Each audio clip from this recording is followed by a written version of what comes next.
बहू और बेचारी भोली सास। माधवी अपने पति रमेश और अपने बेटे अजय के साथ रहा करती थी। अजय का बचपन से एक ही सपना था कि वो अपनी आगे की पढ़ाई यूएसए में पूरी करे और इसीलिए वो यूएसए पढ़ाई करने के लिए चला जाता है। 3 साल बाद जब वो अपनी पढ़ाई पूरी करके आता है तो अपने बेटे के आने की खुशी में माधवी उसकी पसंद के कई तरह के पकवान बनाती है।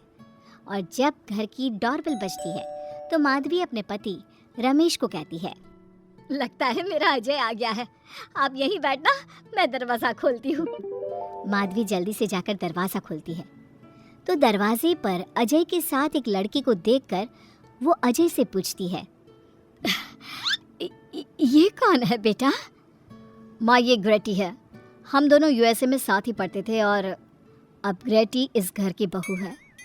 क्या बहू? अरे बेटा, तूने शादी कर ली और बताया भी नहीं। कम से कम अपनी माँ को बता तो देता कि तू अपने साथ इस घर की बहू लेकर आ रहा है। मैं बहू के आने की कुछ तैयारी तो कर लेती। कोई बात नहीं बहू, यही रुक, मैं अभी तेरे लिए पूजा की थाल लेकर आती हूँ। मॉम, आप अपनी ये फॉर्मेलिटीज बाद में पूरी कर लेना। I'm so tired right now. आजा डार्लिंग, अपना रूम कहाँ है? कोई बात नहीं बहू, तुम पहले आराम कर लो, तब तक मैं तुम्हारे लिए चाय बना कर लाती हूँ। ग्रेटी अपनी सास की किसी भी बात का कोई जवाब नहीं देती और अपने रूम में जाकर सो जाती है। कुछ देर बाद माधवी अपने बहू बेटे के लिए चाय नाश्ता लेकर उनके कमरे में जाती है, जहाँ ग्रेटी अपनी सास से कहती है, अजय, अजय! क्या हुआ ग्रेटी? अपनी मॉम को बोलो कि अब ये जब भी हमारे कमरे में आए तो नॉक करके आए। आपसे मैं ऐसा ही करूँगी बहू। वो तो आज ही तुम दोनों आए हो तो मुझे लगा थक गए होंगे, इसलिए जल्दी जल्दी मैं ऐसे ही चाय नाश्ता लेकर आ गई। वो क्या है ना, अजय जब भी बाहर से आता है तो आते ही चाय मांगता है, बस इसीलिए मैं ना ये चाय यहाँ रख देती हूँ, पी लेना, अदरक वाली चाय है। ये बोलकर माधवी वहाँ से जाने लगती है। तभी ग्रेटी अपनी सास से कहती है, जाते हुए अपनी साथ अपनी ये चाय भी ले जाओ, क्योंकि अजय अब चाय नहीं पीता। हाँ माँ, जब से मैं यूएसए गया हूँ तब से मैंने चाय पीनी छोड़ दी है। अब एक काम करो, हम दोनों के लिए कॉफी ले आओ, मैं सच में बहुत ज्यादा थक गई हूँ।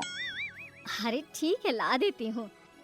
अच्छा बेटा, तुम्हारे मम्मी पापा इंडियन है या फिर वही अंग्रेजी है? मेरे मम्मी पापा इंडियन हैं, पर मैं शुरू से यूएसए में रही हूँ, इसलिए मैं खुद को अंग्रेज़ी मानती हूँ। वैसे अब जल्दी से जाकर मेरे लिए कॉफी लेकर आओ और मेरे बारे में इतना ज्यादा इंक्वायरी करने का जरूरत नहीं है। अरे हाँ हाँ, अभी लाती हूँ। वैसे बहू, मैं तुम्हें ना इंडिया के सारे तौर तरीके सिखा दूंगी। अरे क्या हुआ, तुम्हारी परवरिश अगर यूएसए में हुई है तो इंडियन ही ना। आपसे ज्ञान नहीं मांगा है, अब कुछ देर के लिए हम दोनों को अकेला छोड़ दो प्लीज। हाथ छोड़ता है। अपनी बहू की बात सुनकर माधवी वहाँ से चली जाती है। माधवी का उतरा हुआ चेहरा देखकर रमेश माधवी से कहता है, हमने इस नालायक को बाहर पढ़ने के लिए भेजा था और इसने क्या किया, बाहर से अंग्रेजन बहू उठाकर ले आया। माधवी, तुम बहुत भोली हो, पर मैं नहीं। ये लड़की हमारा घर तोड़ देगी, हमसे हमारे अजय को दूर कर देगी। देखा, आते ही कैसे रोब झाड़ रही है, जैसे तुम इस घर की नौकरानी हो। तुम उसको बोलो कि तुम इस घर की मालकिन हो और उसकी सास हो, वो वही करे जो तुम कहोगी। अरे आप बेकार में ही गुस्सा हो रहे हैं। बहू यूएसए की है, यहाँ नई नई आई है, उसको यहाँ के तौर तरीके नहीं पता और वो मुझे अपनी माँ मानती है, तभी तो अपने नखरे दिखा रही है। वैसे भी ना बहू बेटी दोनों बराबर ही होती है। माधवी, कौन सी बेटी अपनी माँ से ऐसे बात करती है जैसे तुम्हारी बहू कर रही है? मैं बस तुम्हारे कहने पर चुप हूँ, वरना मैं अपने बहू बेटों को आज ही घर से निकाल देता। ये कहकर रमेश वहाँ से चला जाता है। ऐसे ही कुछ दिन बीत जाते हैं और ग्रेटी अपनी बेचारी भोली भाली सास पर अत्याचार करती रहती है। ग्रेटी अपना सारा काम अपनी सास से करवाती और उसी को भला बुरा सुनाती। ऐसे ही एक दिन माधवी कपड़े धो रही होती है और ग्रेटी माधवी को सताने के लिए अपने सारे कपड़े लाकर उसे देती है और कहती है, मॉम्स, ये मेरे कुछ कपड़े हैं, जरा इन्हें भी धो दो। इतना बोलकर ग्रेटी तैयार होकर घर से जाने लगती है। तभी माधवी उससे कहती है, बहू, आज तुम्हारे ससुर के दोस्त के घर में एक छोटी सी पार्टी है।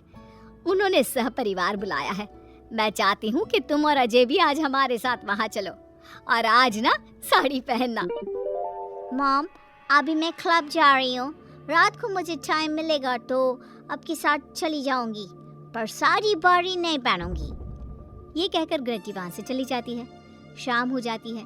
सब ग्रेटी के घर आने का इंतज़ार करते हैं और इस वजह से कोई भी पार्टी में नहीं जा पाता। इंतज़ार करते करते रात के 12 बज जाते हैं। 12 बजे रात को ग्रेटी नशे की हालत में जख्मी घर आती है। अपनी बहू के सर और हाथ पर लगी चोट देखकर माधवी परेशान हो जाती है और जल्दी से फर्स्ट एड का बॉक्स लाकर अपने बहू के सर पर पट्टी करती है। एक माँ की तरह प्यार करते हुए वो अपनी बहू से कहती है, बहू, तुझे चोट कैसे लग गई बेटा? मैं घर आ रही थी, एक बाइक वाले से मेरी टक्कर हो गई। कोई बात नहीं बेटा, कल सुबह होते ही तुझे अपने फैमिली डॉक्टर के पास ले जाऊंगी। अच्छा, अब तू ना आराम कर, मैं तेरे लिए अभी हल्दी वाला दूध लेकर आती हूँ। माधवी, मैंने तुम्हें पहले ही समझाया था, ये अंग्रेजन हमारे घर के लिए ठीक नहीं है, पर तुमने मेरी एक नहीं मानी। अब देख लो, आज इस अंग्रेजन बहू की वजह से सारे मोहल्ले में हमारी नाक कट गई है। आज सब हम पर हंसते हैं और ये सब कुछ तुम्हारी वजह से हुआ है, तुम्हारी छूट की वजह से हुआ है। ये कहकर रमेश अपने रूम में चला जाता है, पर माधवी अपनी बहू की पट्टी करके उसे उसके कमरे में जाकर सुला देती है। अगले दिन माधवी ग्रेटी को लेकर अपने फैमिली डॉक्टर के पास जाती है, जहां ग्रेटी देखती है कि उस डॉक्टर की बहू ने साड़ी पहनी है और एक संस्कारी बहू की तरह घर में पूजा पाठ करके अपने सास ससुर के पैर छूकर उनका सुबह सुबह आशीर्वाद लेती है। डॉक्टर की बहू को देखकर ग्रेटी को अपना बर्ताव याद आता है और उसे एहसास होता है कि वो अपनी भोली और मासूम सास के ऊपर कितना अत्याचार करती है, पर फिर भी माधवी सबसे लड़कर हमेशा उसका साथ देती है। ये सब देखकर ग्रेटी को पश्चाताप होता है और कुछ देर बाद वो दोनों दवाई लेकर घर आती है। जब माधवी ग्रेटी को दवाई खिलाने के लिए उसके पास जाती है तो, मॉम, मुझे माफ़ कर दीजिए, मैंने कभी भी आपके प्यार को नहीं समझा, आप पर इतना अत्याचार किया, आपकी बेइज्जती की, आपसे घर का सारा काम करवाया। आपने मुझे कितनी छूट दी, पर फिर भी मैं आपके साथ इतना बुरा करती थी। और आज जब मैं नशे की हालत में चोट खाकर घर आई तो भी आपने मुझसे कोई सवाल नहीं किया, उल्टा आपने मेरा साथ दिया, मेरी सेवा की। आज जब मैंने डॉक्टर की बहू को देखा घर का काम करते हुए, अपने सास ससुर की सेवा करते हुए, तब जाकर मुझे एहसास हुआ कि मैं कितनी रॉन्ग थी। लेकिन इंडियन होकर भी एक बहू के कर्तव्य से दूर रही और आपके ऊपर अपनी अंग्रेजी का रौब झाड़ती रही। मुझे माफ़ कर दीजिए सासू माँ। बेटा, अक्सर बच्चों से गलतियाँ हो जाती है। ऐसे भी सुबह का भूला अगर शाम को घर आ जाए तो उसे भूला नहीं कहते बहू। और मुझे बहुत अच्छा लग रहा है ये देखकर कि मेरी अंग्रेजन बहू कितनी समझदार हो गई है।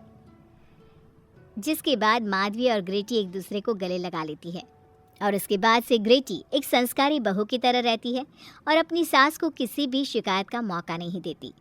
अपनी सास ससुर की बहुत अच्छे से दिल से सेवा करती है।